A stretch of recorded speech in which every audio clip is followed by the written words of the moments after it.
HRSA is not providing oversight to the program? So this is a personal one for me since I worked at HRSA. So I think there's two parts to my answer. One is HRSA has been struggling with their lack of regulatory guidance, which I know is a very wonky term. But essentially, in creating the 340B program, Congress didn't say, HRSA, you have the authority to issue regulations to run the program. And regulations actually have they're legally binding on entities.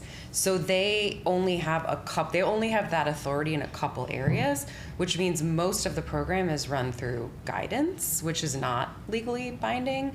And so HRSA's in and they've been asking Congress for years, please help us, give us regulatory authority, and they have not gotten it. But it's hard to do oversight against guidance because the entities are interpreting it the best they can, and there's lots of gray area and not a lot of clear-cut guidance. So they do oversights. They do 100+ audits every year of entities, and they post all their findings on the HRSA website. You can read all about it if you want to, and they do catch stuff. And I think most of it is genuine misunderstanding and error, and the entity corrects it, and they'll go on their way. And sometimes they kick people out of the program and that's their job, is to find they'll get reports, or a manufacturer will flag an entity, and HRSA is able to respond to that. But to me, the core is that they don't have that authority from Congress to be this is allowed and this is not allowed. And so if they can't do that, oftentimes entities are is this the right way to interpret this part of it? And so I think it's